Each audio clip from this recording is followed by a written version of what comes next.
إسلامي وإيماني أضاء الكون وزمن بإسلامي وإيماني أضاء الكون وزمن. Jedna od stvari koja je nažalost toliko prisutna, naročito u gradovima, a Boga mi i na selima, samo u jednoj drugoj formi, jeste prisustvo psa ili pasa u kući muslimana.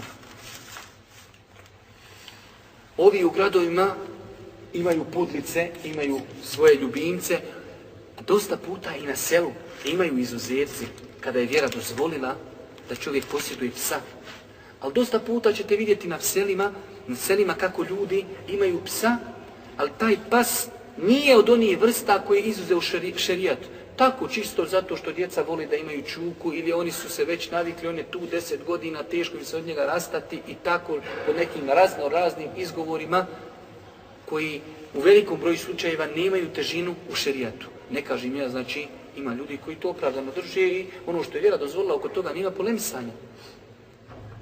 Braćo moja draga, kada bi samo insan razmišljati, gledaj koliko se trudiš danas da uradiš sevap, klanjaš namaz, udjeljuješ sadaku, nazivaš selam, obilaziš rodbinu, sve to da bi što spremniji dočekao gospodara i ti dođeš na sudnji dan, tamo neka pudlica sve to potrošila. A majka te ubila i tebe i pudlicu, jer tu ta pudlica zaslužuje Allaha ti toliki te. Božji poslanik kaže, ne postoji ni jedna porodica koja sveže psa, a da taj pas svaki dan neće umanjiti njihova dobra djela za jedan kirat. A kirat je ko brdo Uhud. Valja brdo Uhuda priprema dobrih djela, on svaki dan potroši toliko. Ima rivajeta čak 2 kirata. I dođe Bošnju, ne možeš ga ubijediti, a vi bi, Allaha mi, lakše bi otišao na haubicu da ga ispali za Mars, nego da izbaci čuku iz kuće.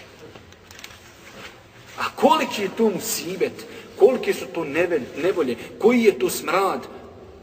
I sve je on spreman na šejtanovom putu da strpi čovječe.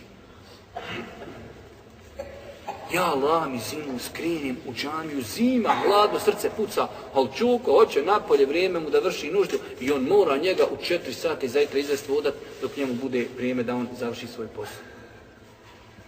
I nije mu neće u džamiju, neće ni klanjati sabah, ali će vodat čuku.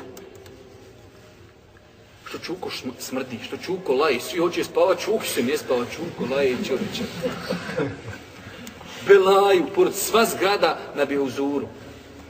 Ali ne, to je Evropa, to je Zapad, to je kultura, to je demokratija, to je sve osim šejtanski posao.